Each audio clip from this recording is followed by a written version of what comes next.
디모데후서 3장 16절, 17절 말씀을 다 같이 봉독합니다. 다 같이 읽습니다. 모든 성경은 하나님의 감동으로 된 것으로 교훈과 책망과 바르게 함과 의로 교육하기에 유익하니 이는 하나님의 사람으로 온전하게 하며 모든 선한 일을 행할 능력을 갖추게 하려 함이라. 아멘. 기도합니다. 하나님, 말라기를 마무리하면서 구약을 오늘 정리하게 되었습니다. 하나님께서 말라기 선지자를 통하여서 예수 그리스도가 이 땅에 오심을 예언하시고 또 이루시는 것을 우리가 보게 되어집니다.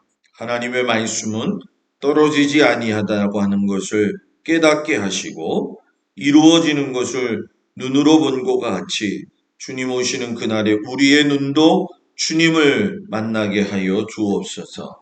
예수님 이름으로 기도드렸습니다. 아멘. 할렐루야.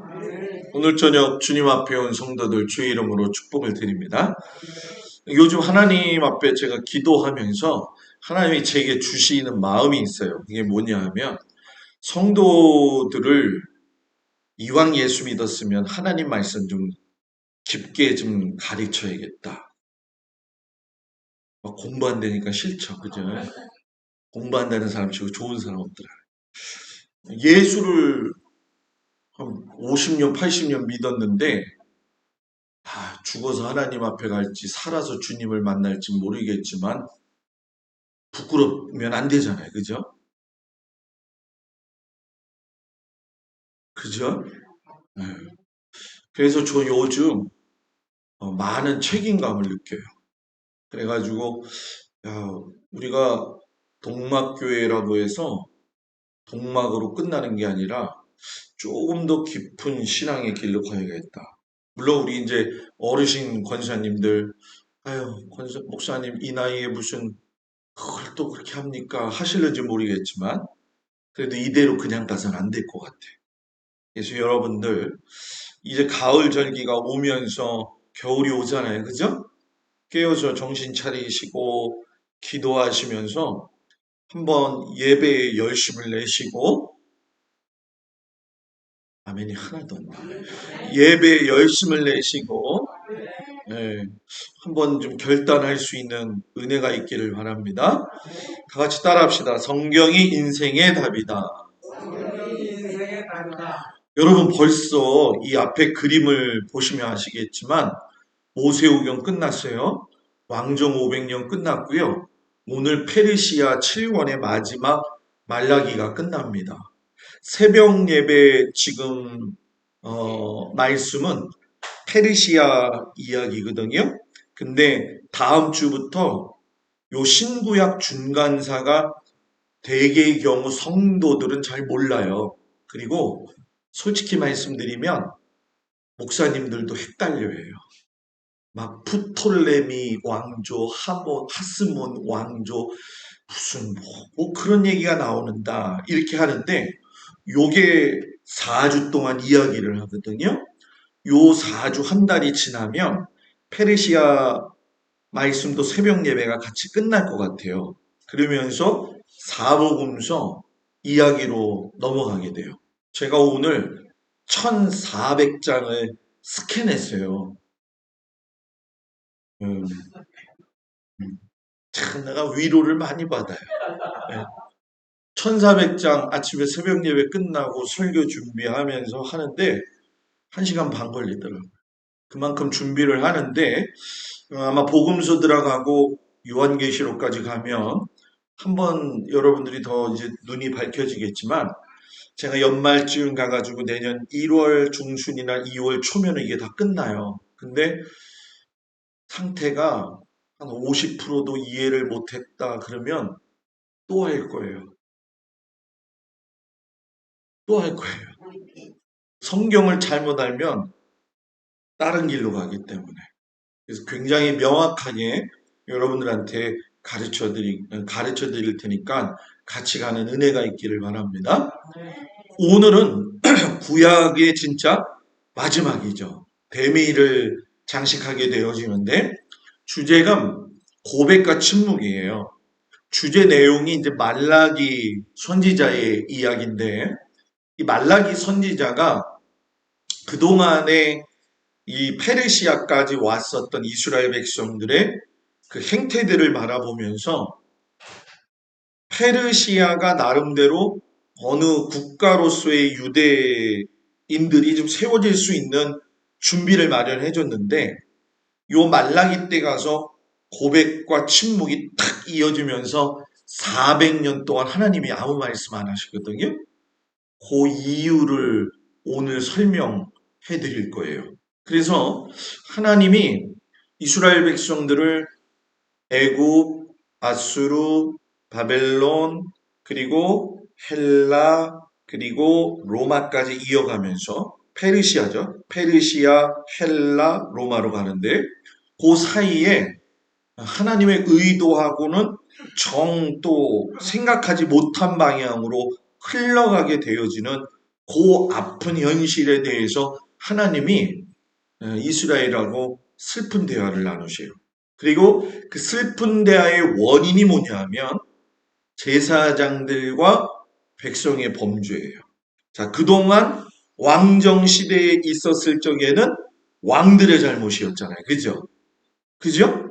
그런데 말라기에서는 페르시아 이후에 그 유대 사람들이 회복되어졌다가 잘못된 원인을 어디에서 찾냐면은 제사장들에게서 찾아요. 그리고 그 이유 가운데 보게 되면 제사장의 말씀을 제대로 배우지 못하니까 백성들의 범죄가 일어나죠. 자, 요즘 말로 이야기하면 쉽게 설명하면 이거예요. 목사들이 정신 못 차리니까 성도들도 정신 못 차리게 되어지는 결과가 오는 거예요. 그래서 그거를 하나님이 침묵하시는데 여러분 이게 똑같습니다. 교회가 목사가 하나님 앞에 온전히 쓰지 못하고요. 성도들이 하나님 앞에서 믿음으로 살지 않으면 교회에 역사하시는 하나님의 영은 수독돼요. 하나님이 침묵하세요. 전 그거를 많이 봤어요. 문제는 거기서 끝나는 게 아니라는 거죠. 하나님이 침묵하시면서 교회가 침묵이 되어지면 가정이 침묵이 되어져요. 그러면서 가정이 다 어려워져요. 축복의 통로는 하나님 앞에서 여러분들이 신앙의 삶을 잘 살아야 되고요. 또 목사를 위해서 기도해야 되고요.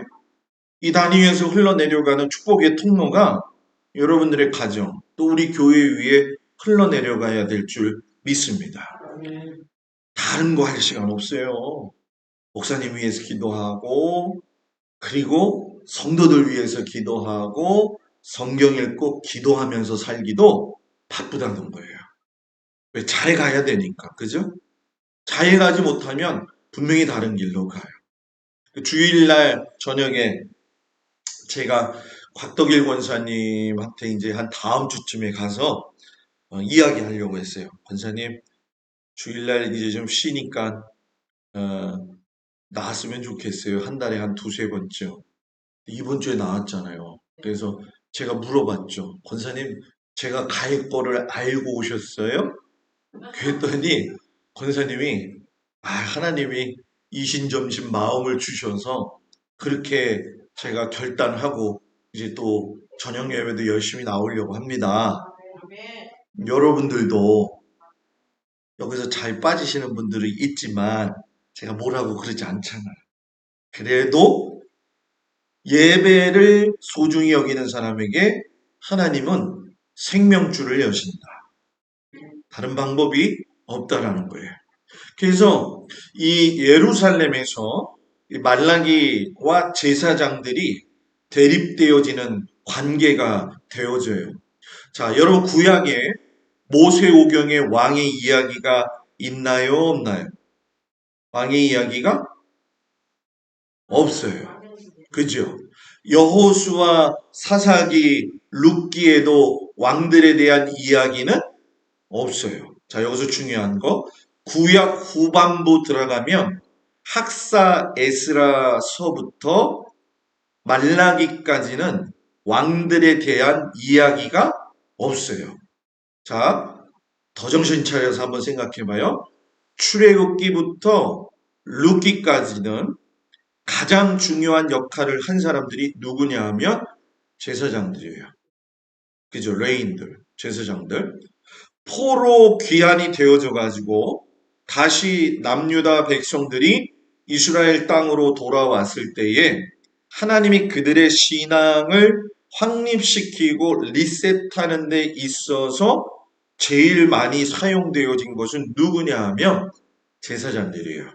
그래서 하나님의 법은 제사장들을 통해 가지고 다시금 하나님의 나라를 세우는 일이었거든요. 이걸 제사장들이 알았을까요? 몰랐을까요? 알았어요. 왜?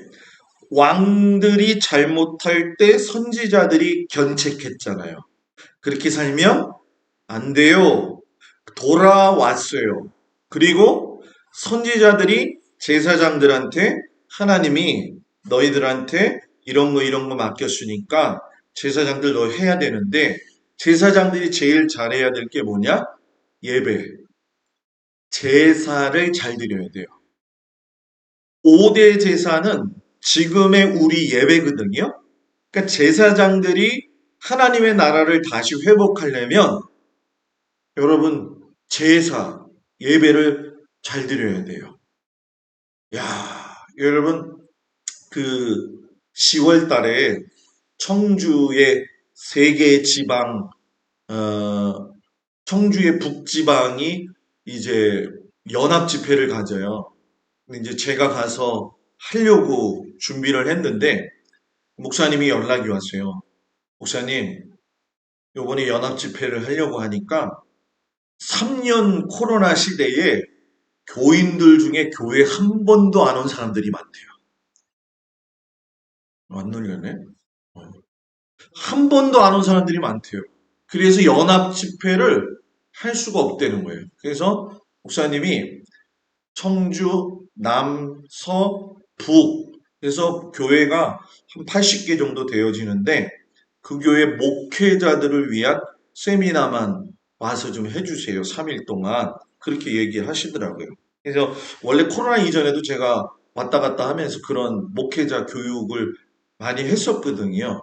근데 요번에도 그렇고 제가 가서 강조할 게 뭐냐면 제가 목사지만 목사의 직무 중 제일 중요한 게 뭐냐? 예배라는 거예요. 왜? 예배는 생명줄. 그래서 저는 우리 성도들이 제가 여기 맨 처음에 왔을 적에 얼마나 예배들을 빠지지 않고 잘 나왔는지 몰라요. 근데 요즘은 좀 나사가 좀 풀려가지고 인정해요? 안 인정해요? 아니 좀 얘기 좀 합시다. 인정합니까? 안 합니까? 인정해야죠. 그죠? 근데 여러분 하나님이 기회 주실 때에 흘리지 않기를 바랍니다.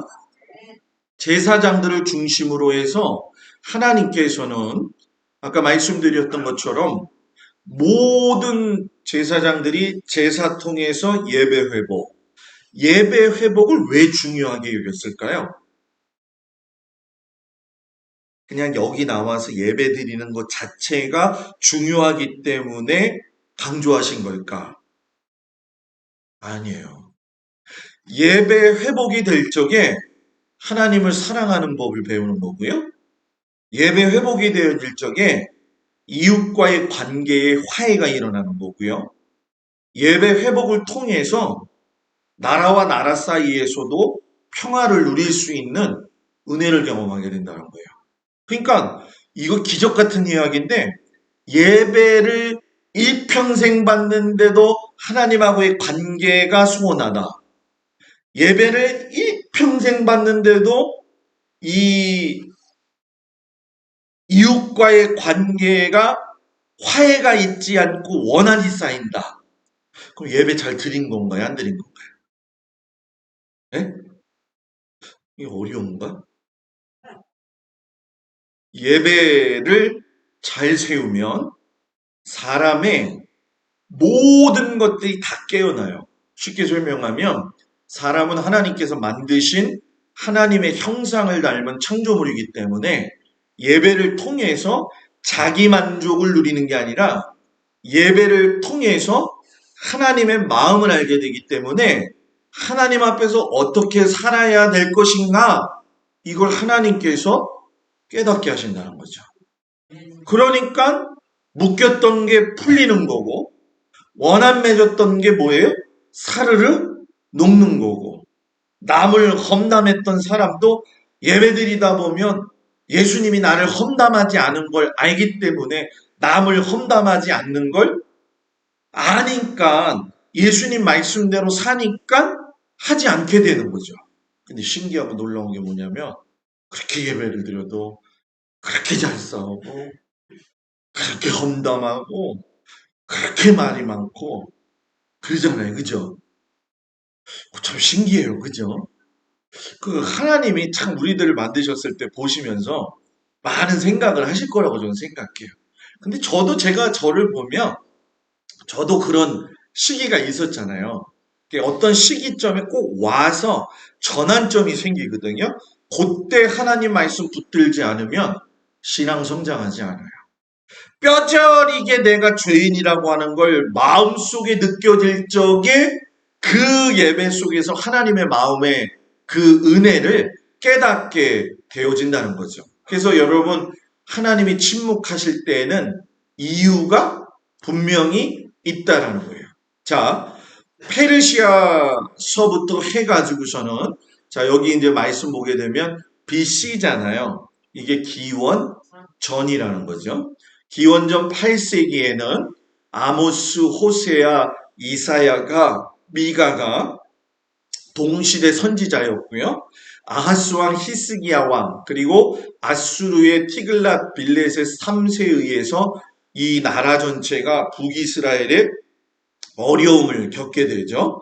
바벨론 시대에 가서는 스바냐, 하박국, 나흠, 예레미야, 오바댜, 에스겔, 다니엘이 동시대의 사람들이에요. 그리고 6세기 페르시아 가서 우리가 느끼는 수룹바벨, 예수와 학계, 스가랴, 에스라, 다니엘, 페르시아, 고레스왕. 이 다니엘이 여기도 들어가고 여기도 들어가죠. 정권이 세 번 바뀌는데도 총리를 했던 사람이 누구예요? 다니엘이잖아요. 그죠? 굉장히 하나님 앞에 훈련받은 사람이에요. 그 사람이. 그리고 오늘 우리가 이제 5세기를 넘어가게 되면서 에스라에 시작해서 마지막 말라기가 끝나게 되어질 때에 정말 중요한 게 뭐냐면은 이 느헤미야가 여러분 지난주 생각나실 거예요. 페르시아의 아닥사스다 왕에 의해 가지고서는 많은 권한을 부여받았잖아요. 그죠? 가서 성벽 재건할 수 있는 데에 필요한 자금, 재모, 음식 다 공급받았어요. 그리고 그 공급받으면서 유대인 자치기구인 사내들인 70인 회도 만들게 하였지요. 그래서 하나님의 나라로서 다시금 세워질 수 있는 여건들을 만들어 놓았는데 그 여건들을 이끌고 간 사람이 누구냐 하면 바로 제사장들이었다는 거예요. 왜? 왕들은 이미 죽어서 없기 때문에. 그런데 문제는 말라기 시대 때의 제사장들을 하나님이 보실 때 너무 서운하신 거예요. 왜냐하면 그 어려운 상황 속에서 이스라엘 백성들을 구원해가지고 와가지고 너희들이 하나님 앞에서 예배 회복하고 하나님 나라 회복해야 되는데 이 사람들이 제사만 드리면 되지. 제사만 드리면 되지. 마음은 제사를 사모하는 마음이었고 형식만을 가지고서는 하나님 앞에 몸만 왔다가 가는 예배 드리는 것에 치중했다라는 거예요. 여러분들이 주일날 하나님 앞에 올 적에 제일 중요한 게 뭐냐?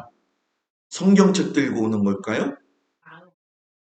마음을 정돈해서 하나님을 만나야 되겠다라는 그 마음가짐이 정말 필요한 거예요. 뭐 우리의 삶이 고단하고 힘들 때가 많이 있기 때문에 실상 여러분 우리의 마음이 무너지면 육신과 함께 더불어서 고난이 겹칠 때가 많이 있잖아요. 그럼 그때에 제일 내 자신이 액션을 취해야 될 게 뭐냐? 내 스스로가 하나님 앞에서의 형식주의적인 물질주의적인 신앙생활을 하고 있는지를 잘 보아야 된다는 거죠. 그래서 말라기가 제사장들에게 하나님의 책망을 전해요. 내 이름을 멸시하는 제사장들아, 이제 그것을 너희 총독에게 드려보라. 그가 너를 기뻐하겠으며. 자, 이 얘기가 뭐냐면 총독한테 조공을 바쳤잖아요. 그죠? 좋은 걸 바쳤는데도 그 좋은 것을 총독에게는 드릴 줄 알면서 왜 하나님에게는 드리지 못하느냐? 하나님 앞에 정성된 예배를 드리는 건 집에서 내 마음도 정돈하고 일주일 동안 굉장히 나의 마음속의 환경 속에서 뒤숭숭했던 것도 좀 정리하고 내일은 뭐죠? 월삭예배. 응. 월삭예배. 월삭예배. 한 달을 이렇게 정리하면서 다음 9월에 한 달을 또 기대하면서 하나님 앞에 내가 내일 기도받고 또 이제 열심히 살아야지.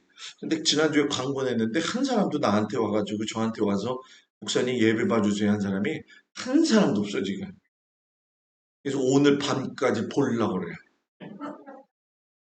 근데 여러분 제가 목사라서 목사의 권위를 내세우는 게 아니라 여러분들이 축복받을 수 있는 길을 가르쳐 주는데도 안 하면 뭐 어떻게 해요? 어쩔 수가 없지. 가르쳐 주는데도 안 하면 안 돼요. 물론 제가 여러분들 막 찾아가서 그냥 할 수 있어요. 그런데 중요한 건 뭐냐? 요즘 제가 느끼는 거. 신앙은 은혜를 받으려고 애쓸 적에 갑절의 은혜를 주신다. 여러분들 갑절의 은혜를 받으려면 해야 돼요. 제 방에 들어가면은 어항이 2개 있어요. 아이고, 또 우리 목사님 뭘 또 어항을 2개나 갖다 놓으셨을까? 한쪽은 붕어 종류과 한쪽은 열대어 종류과인데 열대어들은 지들끼리 싸워가지고 물어뜯고 해서 지금 3마리밖에 안 남았어요. 그래서 쟤들이 소천하면은 다른 거 키워야지 그러는데 옆에 금붕어들이 너무 이쁜 거야. 왜 이쁜 줄 아세요, 권사님들? 얘들이 밥 주는 시간을 어떻게 잘하는지 밥만 주려고 그러면 수면 위로 올라와서 입을 열기 시작하는데 이렇게 열어. 그거 밥을 이렇게 똑 떨어뜨려주면 그거 먹느냐고요? 지들끼리 뭐 부딪혀도 상관없어 그냥 계속 떨어요. 제가 그걸 보면서 느낀 게 뭐냐? 아, 시간이 때가 되면 저 미물인 붕어도 입을 벌려서 저렇게 먹고자 하는데, 아, 목사님 또 우리를 붕어랑 또 견주는 거예요. 그렇게 얘기하면 안 돼요. 예? 내가 입을 벌려 먹고자 하는 마음의 은혜가 있으면 무슨 말씀을 들어도 다 은혜가 돼요. 근데 있잖아요. 한번 이게 꼬부라지면 그게 모든 게 또 다 은혜가 안 돼요. 여러분 높고의 낮음이 있겠지만 우리 모든 성도들이 하나님의 말씀을 그렇게 사모하는 은혜가 있기를 바랍니다. 말라기에 보게 되면 성경 전체에 하나님이 직접 말씀하신 게 85% 이상이에요. 이 얘기는 무슨 얘기냐 하면 말라기는 듣고만 있었다는 얘기예요. 하나님이 말씀하시는 걸. 자, 그러면 하고 싶은 사람이 말이 많지 말이 없는 사람, 하고 싶은 말이 없는 사람은 말을 해야 하네요. 안 하잖아요. 하나님이 하고 싶은 말이 뭐예요? 너무 많았다는 거예요.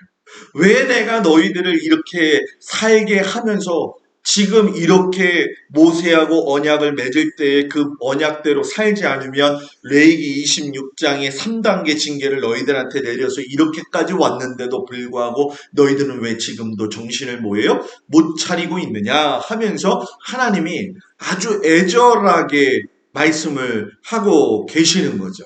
그래서 하나님하고 이스라엘하고 슬픈 대화를 하게 되었는데, 자, 하나님이 사랑을 고백하여 내가 너희를 사랑했어. 말라기 1장 1절에서 2절에 보면은 이스라엘에게 말씀하신 경고라. 여호와께서 이르시되 내가 너희를 사랑하였노라 하나. 자, 그 뒤에 말씀. 너희는 이르기를 주께서 어떻게 우리를 사랑하셨나이까 하는도다. 자, 이게 여러분 무슨 얘기냐 하면 이스라엘 백성들이 돌아오고 난 다음에 포로 시대가 끝나고 나서 무슨 생각을 했냐면 하나님이 우리를 사랑하셨다면 왜 포로로 보냈을까? 이거에 대한 의구심이 들어온 거예요. 그런데 우리가 그동안 말씀을 통해서 배웠지만 하나님이 이스라엘 백성들을 사랑하지 않으셔서 포로로 보낸 게 아니라 사랑하셨기 때문에 하나님의 나라를 다시금 세우기 위해서 그 절차 가운데 과정이었잖아요. 그런데 이 이스라엘 백성들은 결과만 놓고 그 결과의 원인과 하나님의 목표를 모르니까 마치 뭐예요? 사랑하지 않는다고 생각하죠. 제가 맨날 큰애하고 둘째가 가면 둘째가 셈이 많아요. 저한테 늘 묻는 게 있어요. 아빠는 나를 더 사랑해? 언니를 더 사랑해? 이제 시집 갔으니까 널 더 사랑해. 그러면 지금도 그냥 크잖아요. 큰데도 그냥 얼마나 저를 껴안고 부벼대는지 몰라. 참 부벼대. 그렇게 키웠었거든요. 걔네들을. 지금 어렸을 때부터. 걔가 매일 사춘기 때 그게 한 고백이 뭐냐면 아빠는 언니만 사랑해. 이스라엘 백성하고 뭐예요? 똑같은 거예요. 근데 이게 제가 목회하면서 느끼는 건데 목사인 나는 혼자 있는데 목사님은 누구만 사랑한대.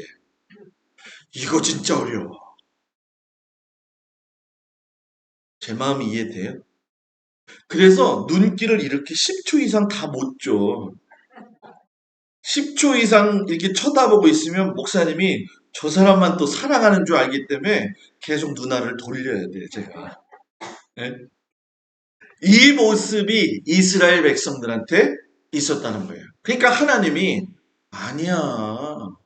너희들을 사랑하는데 지금도 너희들은 제사장들이 하나님 앞에 온전히 서지 않잖니? 그래? 그러면은 나는 너희들 사랑받은 기억이 없다고 하는데 난 정말 너희를 사랑했는데 나는 침묵할 거야. 이제부터. 몇 년? 400년. 그리고 요한복음 3장 16절의 말씀처럼 이 침묵의 결론은 뭐야?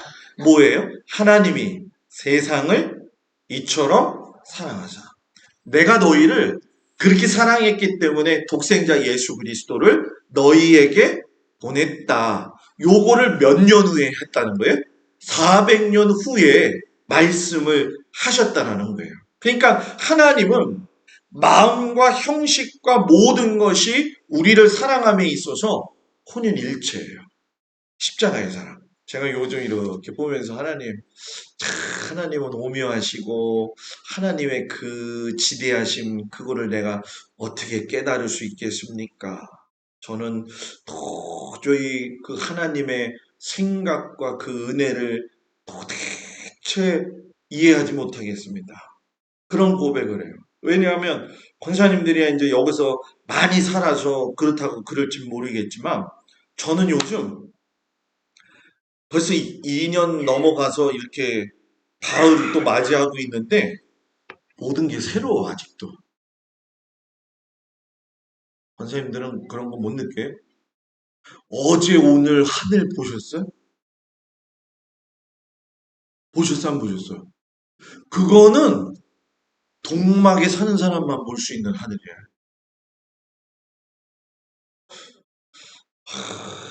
이 은혜를 모르는 거라. 어저께 비가 와가지고서는 이빨 치료하고 6시 반에 탁 들어오는데 동막 해변 탁 도니까는 교회 위로 해가지고 그냥 노랗게 빨갛게 돼가지고 해가 탁 지는데 얼마나 이쁜지 차를 세워놓고 그거를 사진으로 찍었잖아요. 그리고 오늘 또 차를 이제 그 맡겼다가 다시 이제 갖고 왔잖아요. 저 봉고차가 좀 그 센서가 문제가 좀 있어가지고 하늘이 너무 이쁜 거예요. 그래서 하늘을 또 한참 찍고 있다가 주차비 받으러 오시길래 빨리 왔지. 교회를 왔는데 호박을 그냥 별로 생각하지 않고 심어놨는데 지경이 넓혀져가지고 산으로 지금 옆으로 올라가는데 정신없이 올라가죠.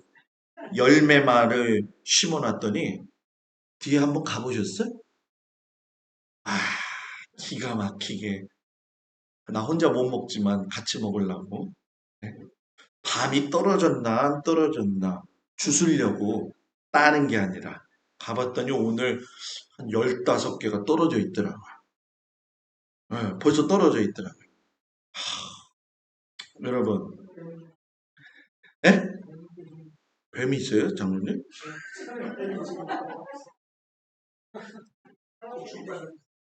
그래요? 뱀이 있었구나. 나는 교회 옆이라서 뱀이 없는 줄 알았어요. 하기사 저 교동에 있는 친구는 창고 앞에 갔더니만 뱀이 또아리 치고 있어가지고 난리가 났다고 얘기를 하긴 하던데 아직까지 저는 뱀을 본 적이 없어. 지네만 봤지.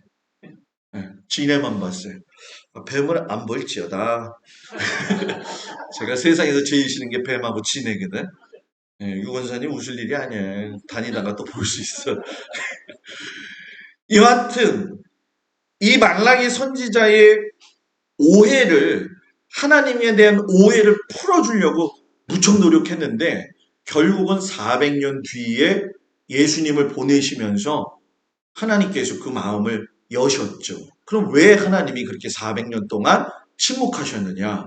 마음이 빠진 형식주의였기 때문에. 자, 성경을 보게 되면 사울이 제사를 드릴 적에 하나님 앞에 마음이 빠졌어요.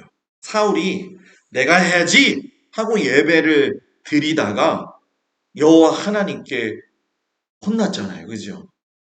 아, 근데 요즘 그런 거 느끼지만 이 예배를 인도하는 데 있어서 제일 중요한 건 이 목사도 마찬가지고 모든 성도들도 마찬가지겠지만 내 생각을 자꾸 그 하나님 앞에 두지 않고 내 생각을 내 고집대로만 하는 예배는 하나님 받으지 않아요. 사울이 그랬잖아요. 야, 사무엘 안 와. 내가 할 거야. 우리 장로님이 이제 제가 없을 때 수요 예배를 이렇게 인도하시잖아요. 장로님 그건 아무나 하는 게 아니에요. 예.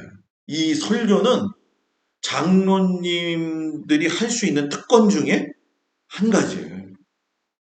목사님하고 장로님이랑 다른 게 뭐냐면 설교 강당권을 장로님한테 줄 수 있잖아요. 근데 장로님은 축복권이 없잖아요. 그죠? 그러니까 장로님은 설교를 많이 해봐야 돼.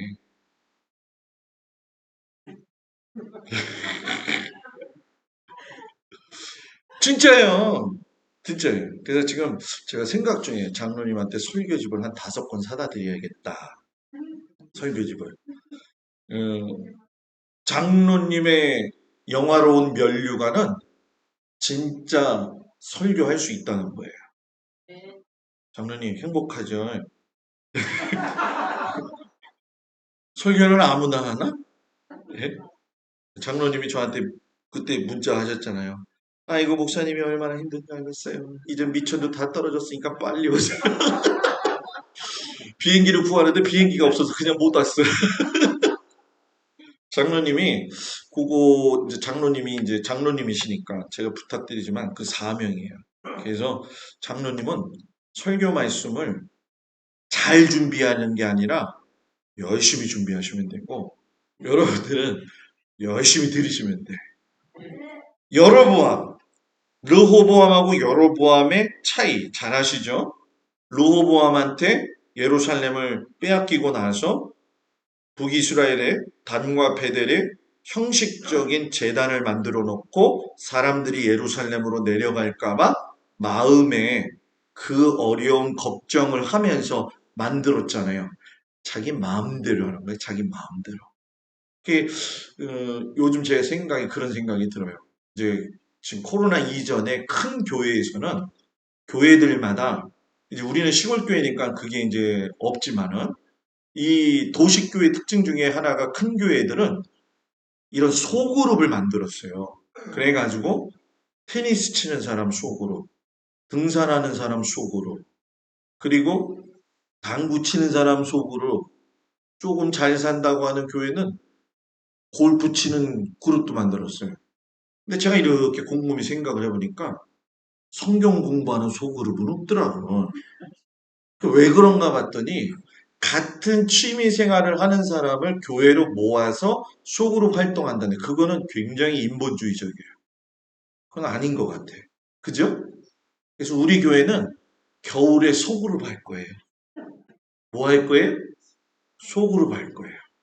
원하는 사람만 성경 공부를 할 건데 철로 역정을 할 거예요. 그래서 철로 역정 읽으라고 하는 거예요. 철로 역정 안에는 얼마나 깊이가 있는 하나님의 말씀이 있는지, 뭐 우리 교인들이 다 소그룹 나오면 더 좋겠지만 소그룹을 잘해서 나오면 여기서 하는 거고, 아니면은 이렇게 좀 원탁형으로 좀 만들어 가지고 그때까지 좀 구예배당이 잘 되어지면 구예배당이 저거 온풍기도 되거든요. 거기서 이렇게 둥그렇게 앉아서 제 소원이 뭐냐면 다과 같은 거 갖다 놓고서는 권사님하고 장로님 아직 청년협장 안 샀네. 이렇게 동그랗게 해놓고 같이 이야기하면서 말씀 나누고 그러는 거거든요. 일반적인 주입식이 아니라 같이 나누다가 은혜 받는 거. 그러니까 여러분들이 지금부터 철로역정 오늘까지 이제 신청 받고 내일 시킬 거예요. 14권 지금 시킬 건데 한번 좀 같이 기도하면서 여러분들 준비하는 은혜가 있기를 바랍니다. 그렇게 훈련받아야 돼요. 자, 이사야, 미가, 아모스, 호세아 비판. 다 이 사람들이 하는 게 얘기가 뭐냐면 너희들 헛된 점을 다시 가져오지 마라. 성애와 아울러 악을 행하는 것을 내가 견디지 못하게. 이거 진짜 맞는 말 아니에요? 그죠? 헛된 점을 다시 가져오지 말아라. 하나님 앞에서 자기가 선한 대로 수고하여 얻은 걸 하나님 앞에 드려야 되잖아요. 그런데 그러지 않은 경우도 많이 있어요, 사람들이.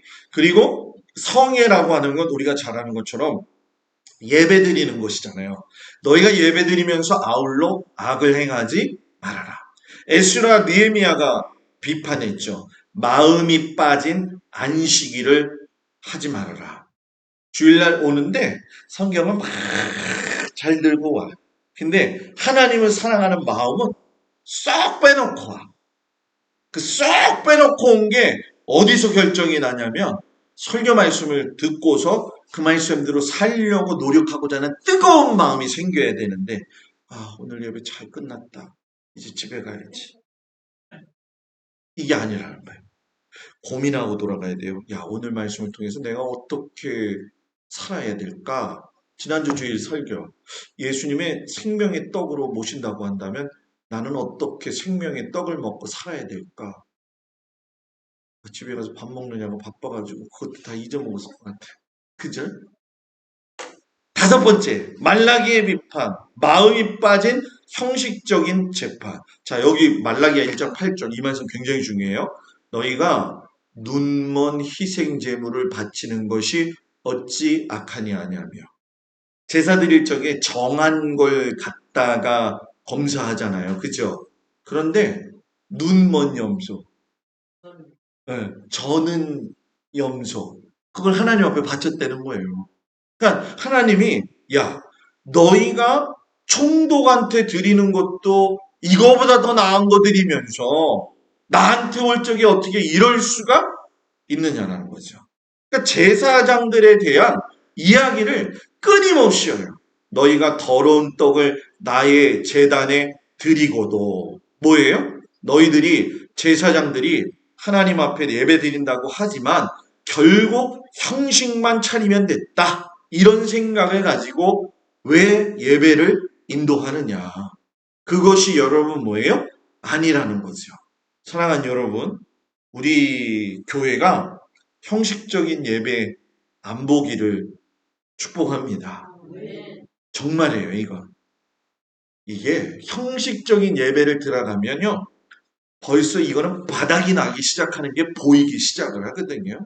그러니까 저는 우리 성도들이 요번 겨울, 지금 가을서부터 이제 가을 나락 다 끝나면서부터는 좀 마음을 좀 새롭게 해서 수요예배도 그렇고 주일 저녁 예배도 그렇고 시간이 되어진다면 새벽 예배까지 좀 힘을 내서 한번 좀 제2의 도약을 좀 할 수 있는 은혜가 있었으면 좋겠습니다.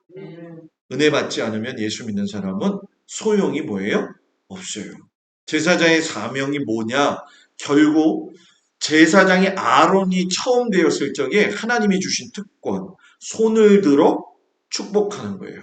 자, 아까 이야기했죠? 목사에게는 축도권이 있다. 말씀 강단권이 있다. 그리고 성만찬 진행할 수 있는 권한이 있다 그랬잖아요. 장로님은 평신도로서 설교 강단권이 있다. 그럴 적에 목사에게서 제일 중요한 건 축복하는 거예요. 야곱이 저기 누구죠? 이삭이 야곱에게 마음껏 축복했잖아요. 그죠? 제사장이 마음껏 축복해야 돼요. 목사님이 마음껏 여러분들을 축복해야 돼요. 네. 이건 여러분 그러기 때문에 굉장히 중요한 거예요. 내일 축복하러 좀 다닐 가정들이 있기를 축복합니다. 제사장들 언약궤 앞에서 나아가라. 자, 여러분 여호수아가 여리고성 무너뜨릴 적에 제사장이 먼저 앞서갔어요. 제사장이 어려운 건 모범을 보여야 되기 때문에.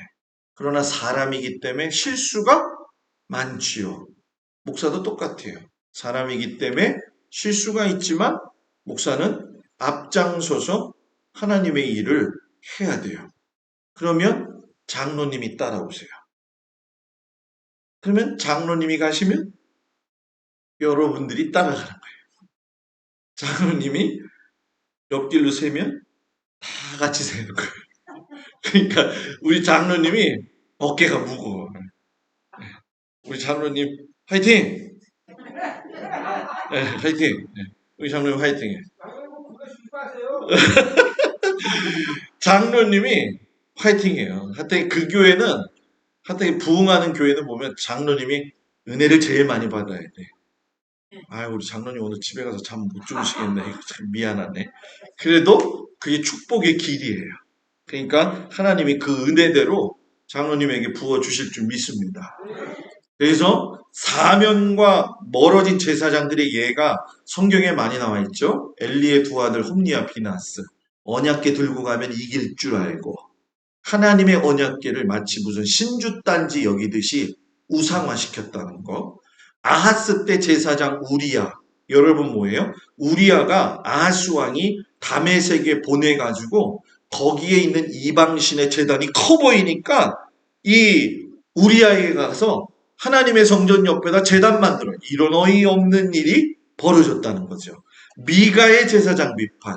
삭슬 위하여. 삭슬 위하여. 무슨 얘기예요? 제사장은 자기가 먹고 마실 것 외에는 탐하지 말라는 거예요. 탐하지 말라는 거예요. 그러니까 너무 돈에 밝으면 안 돼요. 돈에 밝으면 안 돼요. 하여튼 간에 목사는 돈에 밝으면 안 돼요. 그래서 제가 산수를 못해요. 학교 다닐 때부터. 수학은 자신 없더라고. 역사는 되게 좋아해요. 그래가지고 세계사나 국사는 달달달달 외웠거든요. 여러분들, 우리 성도들도 좀 축복해주고 싶은데 돈은 내가 벌려고 해서 돈이 쫓아오는 게 아니라 돈은 하나님을 위해서 쓰려고 하면 자동적으로 하나님이 붙게 하셔요. 여러분 그 은혜가 있기를 바랍니다. 목사님 그거 못 믿겠는데요. 저 따라서 해봐요. 저 따라서 하면은 됩니다. 그 비밀을 알고 싶은 분은 저한테 1대1로 와서 물어보시면 가르쳐 드릴게요. 아무나 안 가르쳐줘. 느헤미야 때 제사장 비판. 제사장 직분을 더럽혔다. 쉽게 얘기하면 귀하게 생각하지 않았다. 여러분들의 직분은 귀한 거예요. 시간 되니까 집사라고 집사 준 게 아니에요. 시간 되니까 권사 되는 게 아니에요. 오늘 장로님 얘기는 그만해야지. 네? 목사도 목사 되는 과정이 굉장히 어렵잖아요. 그죠? 그냥 되는 게 아니에요, 여러분. 감당해야 돼요. 말라기 때 제사장 비판, 아까 이야기했던 거, 더럽고 눈먼 희생제물 드린 거, 법 지키지 않은 거, 거짓말하는 거. 참 거짓말 하지 말아야 돼요. 예수 믿는 사람. 옆 사람 보면서 예수 믿으면 거짓말하지 말아야 돼요.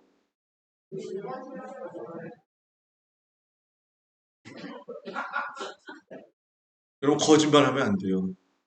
예수 믿는 사람은 누가 그러더라고요? 목사님 거짓말도요. 하얀 거짓말은 괜찮아요. 아니 무슨 하얀 거짓말은 거짓말 아닌가? 거짓말이에요. 거짓말하면 안 돼요. 왜? 거짓말은 자기의 심령도 힘들게 하지만 남의 심령을 어렵게 만들어요. 안티오쿠스 4세 때 성직매매 요즘도 일어나고 있죠. 그죠? 그래서 참 어려워. 그죠? 감리교는 그 교회의 자녀들, 심지어 장로의 자녀가 되어도 그 교회를 뭐죠 이게? 세습 하지 못해요. 근데 요게 어느 정도 사라지니까 요즘 꾸물꾸물꾸물 올라오더라고요. 근데 참 어려운 문제예요. 근데 더군다나 중요한 건 성직 매매는 돈을 주고 사는 거잖아요. 그죠? 장로님 되면 얼마 헌금하고 권사님 되면 얼마 헌금하고 저는 그거 굉장히 반대예요. 왜냐하면 감동받고 은혜 받고 주신 은혜가 커서 본인들이 하나님께 드리면 드리는 거지 어느 교회는 가니까는 장로님 되니까 얼마 내놓으시오. 권사님 되니까 얼마 내놓으시오. 저 여의도에 있는 큰 교회는 장로님 되려면은 몇 천만 원 내야 된대요. 이건 아주 하나님이 싫어하시는 거예요. 별로 공감이 안 가나 보네. 하나님이 정말 싫어하시는 거예요. 돈 주고 사고 팔고 하는 거. 예? 굉장히 우리가 경계해야 되고 뭐든지 은혜대로 여러분들이 자원하면서 살기를 축복합니다. 예수님 때 성전 청결 사건. 너희는 뭐예요? 기도하는 집을 강도의 소굴로 뭐예요? 만들었다. 거기 가서 뭐 팔아요? 염소, 양 팔았죠. 그게 중요한 게 아니라 그거를 파는 사람들하고 짜가지고 금리를 올려가지고 팔았다는 게 문제예요. 그러니까 선거철이 다가오면 정치인들이 오는 거 저는 굉장히 싫어해. 왜냐하면 평생 인사도 안 하고 모르다가 왜 그때만 와서 인사를 하냐고. 평상시에 오면은 언제든지 환영하지만. 그죠? 안 좋은 거예요. 자, 말라기 빼놓으면 빼놓을 수 없는 게 있죠. 그게 뭐냐면 11조 얘기예요. 어떤 분들이 그러더라고요. 11조가 성경적이냐? 성경적이에요. 어떤 진보적인 목사들 가운데는 11조를 내는 것이 이 신약 시대에도 맞느냐? 이런 질문을 해요. 저는 어디 가서든 설교를 하든 어디 가서든 강의를 하든 11조에 대한 건 분명하게 이야기를 해요. 왜? 성경이 그렇게 했으니까. 아브라함이 10분의 1을 멜기세덱에게 줬고요. 모세도 너희의 11조를 하나님 앞에 드리라고 했고요. 다윗의 예물도 힘을 다하여 하나님 앞에 뭐예요? 드렸다라고 했잖아요. 이때 성전 지을 때거든요. 이 자원하는 마음 아니면 안 돼요. 히스기야 때 11조 안 드렸었잖아요. 그래서 레위인들이 전부 다 흩어져서 자기 먹고 싶은 대로 막 살았던 거 아니에요? 본연의 일에 못하게 하니까. 그러면 목사님 살리기 위해서 우리가 11조 하는 겁니까? 아니에요. 11조는 레위 사람들한테 주라고 이야기를 했지만 중요한 건 마음이 있는 곳에 뭐가 있다는 거예요. 보물이 있다라는 거죠. 11조를 통해 가지고 하나님의 하나님 되심을 이스라엘 백성들은 10의 3조를 해요. 고아와 과부, 가난한 자들, 그리고 제사장들을 위해서 하잖아요. 근데 11조는 원래 10의 10조가 다 하나님 거예요. 인정하시나요? 그죠? 10의 10조는 다 하나님 거라는 거예요. 그래서 저희 딸이 그 둘째가 고민을 하더라고. 예? 아빠, 11조를 드려야지? 그럼, 얼마 드려야 되지? 너 산수 모르냐? 11조는 10%야. 그러니까 해.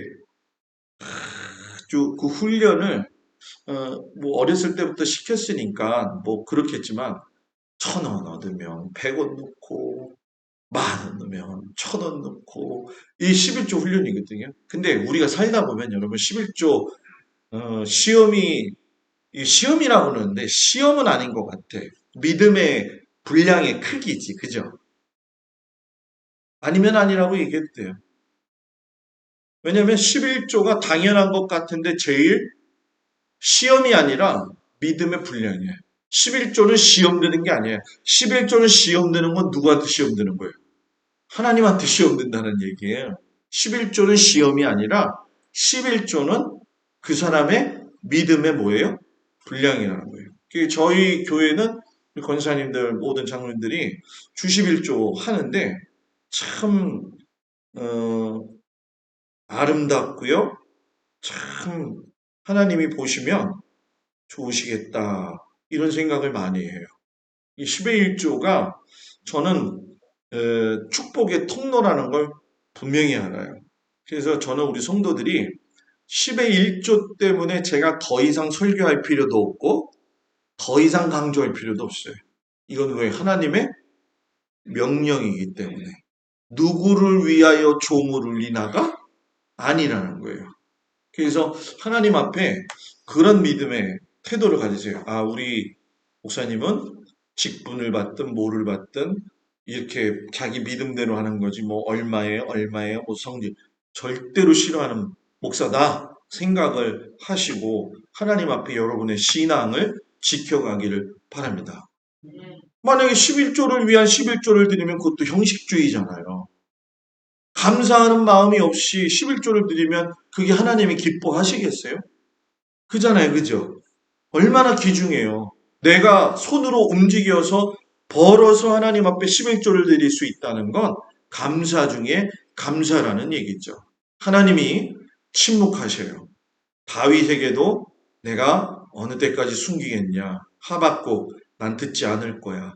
예수님 크게 소리 질러서 하나님 앞에도 이야기했는데 하나님 아무 말씀 없으셨어요. 결국 1500년의 사랑을 말라기 시대에 마무리하면서 하나님이 그냥 끝내신 게 아니에요. 내가 아버지의 마음으로 자녀들을 돌이키게 해가지고 오게 할 건데 그것이 언제냐? 바로 400년 지나서 예수님이 오시는 것이다.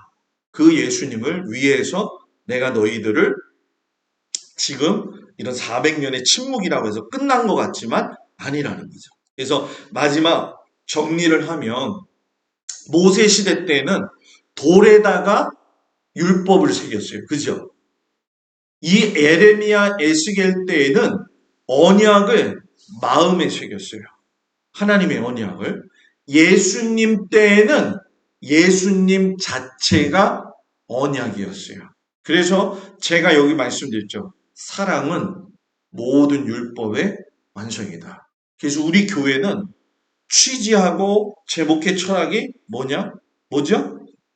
사랑을 실천하여 율법을 완성하는 교회. 아유, 거기 목사님은 어떻게 목회해요? 그러면 우리 교회는요, 사랑을 실천해서 율법을 완성하는 교회가 되려고 노력해요. 이게 딱딱 나와야 돼요. 여러분, 만약에 이제 여러분 동막교회는 뭐가 좀 특색이 있어요? 그러면은 동막이요? 동막교회? 모르겠는데요. 이게 아니야. 우리 교회는요, 사랑이 있어요. 은혜가 있어요. 여러분, 교회는 무조건 사랑이 우선돼야 돼요. 무조건.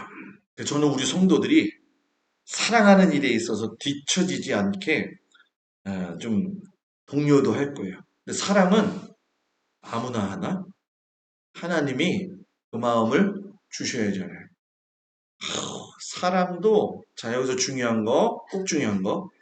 내가 사랑을 하는데, 난 저 사람 너무너무 사랑해. 그런데 그 사람이, 제가 이제 구자원 집사님을 너무너무 사랑해. 구자원 집사님을. 근데 구자원 집사님은 싫어 죽겠어. 내가 사랑을 하는데 구자원 집사님이 싫다. 그건 사랑이 아니에요. 그건 내 만족이라는 거예요. 내 만족과 사랑을 구별할 줄 알아야 돼요. 저는 여러분들이 내가 사랑하는 그것이 하나님에서 기인이 되어지고 내 만족을 위한 사랑하지 않기를 축복합니다. 다음 주부터는 신구약 중간사 동화 같은 이야기를 하게 될 거예요. 마음속에 준비 잘 하시고 귀한 수요일 다음 주도 우리 은혜 받기를 축복합니다. 기도합니다. 하나님, 우리가 말라기 선지자를 통해서 제사장의 형식주의를 하나님께서 그 비판하시면서 내가 이제 예수 그리스도를 보내서 너희들을 다시금 사랑하는 걸 보여주겠다 하셨던 그 예수님이 드디어 오시는 신약 시대를 준비하는 길목에 섰습니다. 참 몇 주, 10주, 20주를 건너뛰고 지금 오고 있는데 잘 따라오고 있는 우리 성도들에게도 하나님 더 지혜를 주시고 하나님의 말씀을 몸소 깨달아 알 수 있는 은혜를 주옵소서. 예수님 이름으로 기도드렸습니다. 아멘.